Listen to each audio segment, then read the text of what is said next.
It has been 5 days since the federal government ran out of room to issue new debt, and still there is no sign of a deal to raise the debt ceiling. If anything, from the outside, the chances appear to be worse than they were just days ago. We wanted to find out if that's the case, or perhaps whether the two sides, Republicans on one side and the Democrats on the other, are narrowing their differences behind the scenes. For that, we welcome back David Walker. For 10 years, David served as the nation's congressional watchdog, the Comptroller General. He's now president and CEO of the Comeback America Initiative, a fiscal responsibility group he founded last year. David, welcome back. Love to have you on the show. So what do you think? Are the chances getting worse, or are maybe these two sides coming a little closer together behind the scenes? I think they're going to have to come together. Look, the so-called Gang of Six, I call them the G6, had an important role to play, and they may come back in the future. But the reason that they were pulled together was to try to help keep the Simpson-Bowles Commission recommendations alive and to provide space for the president to enter the fray. Now that the president has already entered the fray and he's appointed Vice President Biden to work with other congressional leaders to deal with the debt ceiling limit, their role is not as essential right now, but it will be important over time when deals emerge. Does it matter that Tom Coburn is no longer part of the Gang of Six then? Sure it does, and Tom may come back. He's going to come out with his own plan. But the fact is that we have to raise the debt ceiling limit. We really don't have a choice. The real question is what conditions are going to be attached to that. For example, are they going to agree on a spending level for fiscal 2012? Because we're not going to get a joint budget resolution.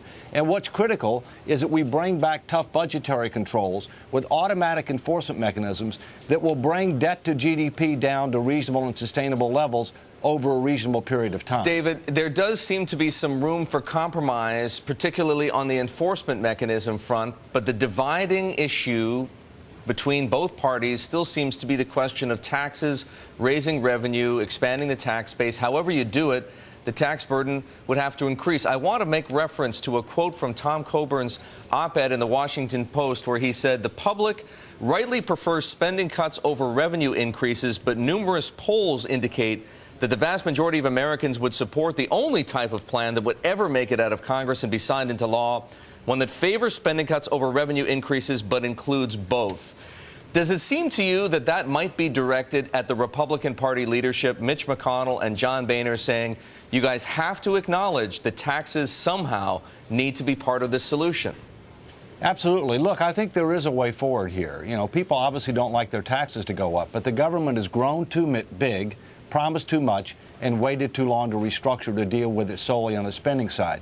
If we bring back tough statutory budget controls with debt to GDP targets, with automatic default enforcement mechanisms, 3-part spending cuts, 1 part temporary revenue surcharges if we don't hit those targets, that preserves the ability for Congress and the president to try to do something alternative to that to keep the trigger from happening.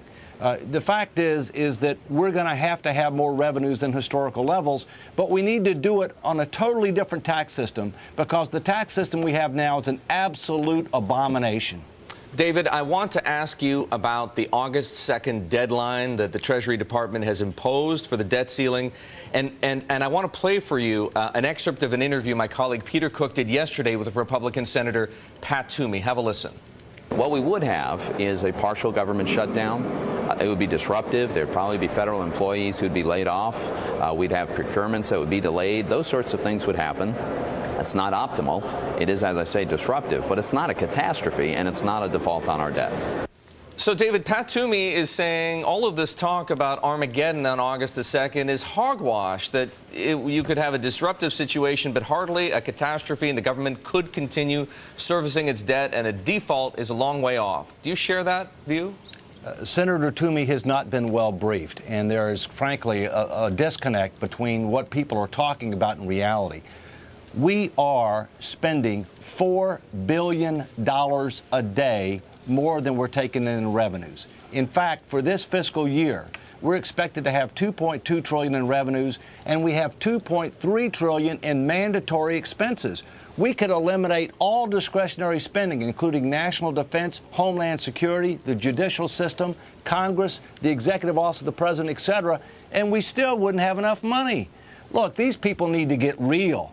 we have to raise the debt ceiling limit. That's not an issue. The question is, in exchange for what? And they cannot go down to the 11th hour. We are dealing with a tactical nuclear weapon. You don't wait till the 11th hour to solve that problem. So, David, this is a key question. We've been talking about it a lot over the course of the week. In order to raise the debt ceiling, you're saying that it's okay for there to be a tit for tat, a grand bargain, so to speak, and not to try and do what the Treasury Department wants and to pass a clean bill on raising the debt ceiling, which many people seem to agree is increasingly impossible.